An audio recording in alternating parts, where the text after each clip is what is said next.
जमील अहमद खान साहब, ये जो इमरान खान साहब ने मूव किया है और इसको कुछ लोग कह रहे हैं, बल्कि बहुत सारे लोग इसको ऐसे देख रहे हैं कि ये एक फेस सेविंग हो सकती है सबके लिए, कि इमरान खान साहब अगर असम्बलियां तहलील कर रहे हैं सूबों में तो फिर वफाक को भी इलेक्शन में जाना पड़ेगा और ये जितना भी बर्डन है सारे एक दूसरे के ऊपर डाल के इलेक्शन में चले जाएंगे कि उसकी वजह से हुआ, उसकी वजह से हुआ। तो सबके लिए ये एक फेस सेविंग भी हो सकती है या एक मौका।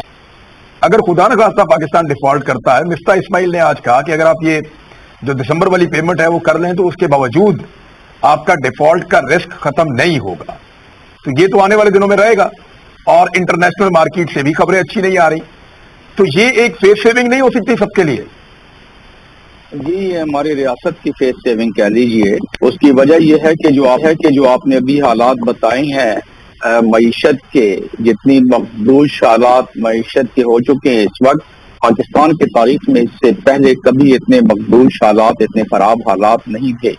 अगर मैं आपके सामने चंद फिगर ही पेश कर दूं तो वो सारी गुफ्तगू जो अब तक हुई है वो उसमें समो जाएगी। और वो फिगर्स कुछ इस तरह हैं जो खौफनाक और डरा देने वाले फिगर्स हैं। इस वक्त आपके इंटरनल और एक्सटर्नल डेट दोनों मिला के स्टेट बैंक के फिगर्स के मुताबिक या दादो शुमार के मुताबिक $253 बिलियन। बाकी तो आपने बता ही दिया कि आपके पास कितने रिजर्व भी रह गए हैं। आपकी इस वक्त जो अदायगी है वो 1 बिलियन, वो आपकी 5 दिसंबर को ड्यू है।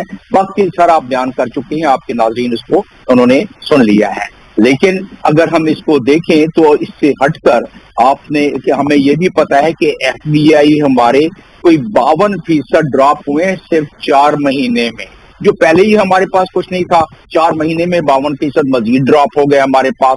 फर्स्ट क्वार्टर में हमारी जो डेट लायबिलिटी बढ़ी है 3 महीने में वो 24% और बढ़ गई है। इसीलिए मैंने जो आपको फिगर बताई है, जो हमारी GDP की सूरत हाल हमें पता है, बाकी जो मिफ्ता इस्माइल ने बताया है वो आज सारों ने पढ़ लिया है।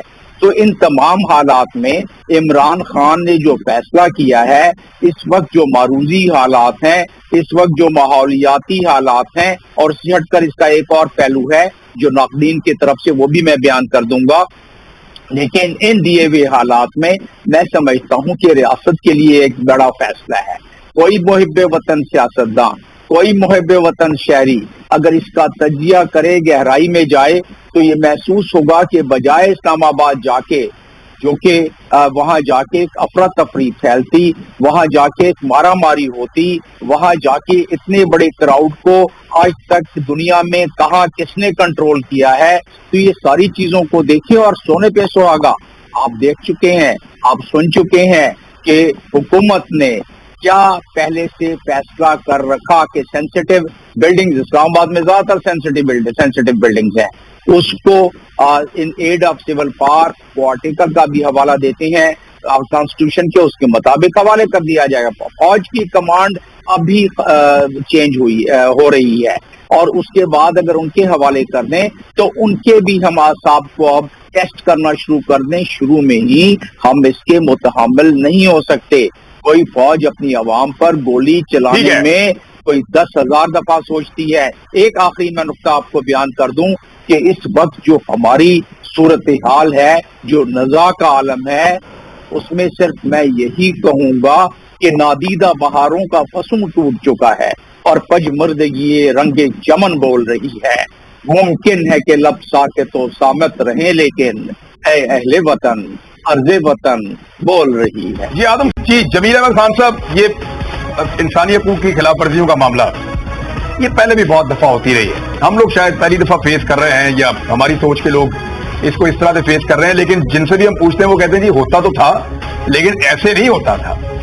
यानी ये जरूर होता था कि कभी कोई इक्का दुक्का वाकया हो गया कहीं दूर दराज, या कोई इंसिडेंट अगर हुआ किसी एक आदमी के साथ, तो सारे के सारे उसको बुरा जरूर कहते थे, हम खुद भी उसको बुरा कहते थे और उसकी ओनरशिप कोई नहीं लेता था।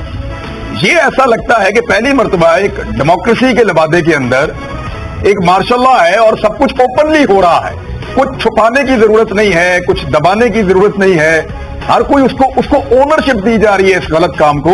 यानी पीपल्स पार्टी इस पे तो बहुत एहतजाज करती है कि मरियम नवाज टूट गया। आज एक सेनेटर के ऊपर 4 FIR हो गई हैं गद्दारियों की, बगावतों की। اس کے اوپر پیپلز پارٹی آج بات کرے گی یا نہیں کرے گی؟ یہ ایسا لگتا ہے کہ کانسنٹ کے ساتھ، یعنی جو 12 14 15 جماعتیں ہیں جو اکٹھی ہو گئی ہیں، انہوں نے یہ طے کر دیا اسٹیبلشمنٹ کے ساتھ آپ جو مرضی کریں اور ہمیں جو مرضی کرنے دیں. جی یہ اس بتی کو سلجھانے کے لیے یہ ضروری ہے کہ ہم اس چیز کا احاطہ کریں کہ قانون جنہوں نے بنایا، قانون جنہوں نے پاس کیا، تو قانون کی پاسداری کی جائے، قانون کے غلط استعمال کرنے والوں کو سزا دی جائے. جو لوگ ہیومن رائٹ کی وائلیشن کرتے ہیں ان کا ریکارڈ بالکل ہر آدمی کے ذہن میں، اور لوگوں نے اس کے پروف رکھے ہوئے ہیں. آج نہیں تو کل، کل نہیں تو پرسوں history would prove that people would have to be brought to the books for such violation. Violation کو تو کوئی سپورٹ نہیں کرتا ہے، اور وائلیشن ہونی بھی نہیں چاہیے، ایٹراسٹیز بھی نہیں ہونی چاہیے، لیکن اس ملک میں آج سے نہیں 70 سالوں سے ایٹراسٹیز ہو رہی ہیں. اس لیے ضروری ہے کہ ہمارے جو دانش مندی کے ساتھ سیاستدان وہ اس پر کچھ غور و خوض کریں.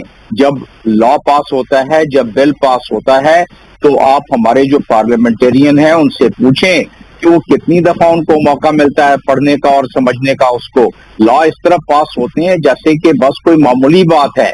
آج دیکھیں کہ اس کا خمیازہ بھگتنا پڑتا ہے. اس کے ساتھ ساتھ ایک بات یہ بھی کہنا ضروری ہے کہ اگر آپ لا کی پاسداری، جو بھی اچھا پاس ہوا، خراب پاس ہوا، اور اگر اس کا غلط استعمال ہوا تو کورٹس تو یہاں پڑی ہوئی ہے نا، وہ اس کو بعد میں اس کا اسی حساب سے ڈسپوزل کریں گی. تو قانون کی پاسداری اگر نہیں کر رہے قانون کے رکھوالے، تو ان کے لیے اس وقت پلیٹ فارم موجود ہے. لیکن آپ کی بات درست ہے کہ لوگوں کا ٹرسٹ ڈیفیسٹ اتنا زیادہ ہو گیا ہے کہ کسی بھی اگر ریاست میں، کسی بھی اسٹیٹ میں اگر لوگوں میں اور اسٹیٹ میں ٹرسٹ ڈیفیسٹ ہو جائے تو اس کا احاطہ فوراً کرنا چاہیے، کیونکہ اس کا اثر ہر شعبے پہ پڑے گا. اور خاص طور پر ہماری جیسی جو اس وقت اکانومی کی نیا ڈوب رہی ہے، ایسی صورتحال میں اور ایسے معاملات میں تو اور زیادہ اس کا خیال رکھنا چاہیے.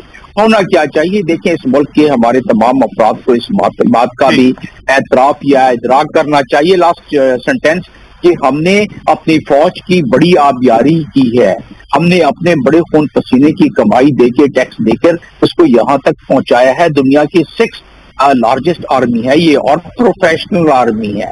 اب اس کی تذلیل بھی نہیں ہونی چاہیے. اگر چند لوگوں کی وجہ سے پوری فوج کی اگر تذلیل کرنے کی کوشش کی جائے تو اس کا احاطہ بھی کرنا بہت ضروری ہے، کیونکہ یہ آپ کا ایسٹ ہے، یہ ملک کا سرمایہ ہے. اس کی اگر ہم نے پذیرائی اگر نہیں کر سکتے تو کم از کم تذلیل نہ کریں as an organization. But yes, if some individuals are involved in something, then there are the legal courts available within the armed forces, outside the armed forces.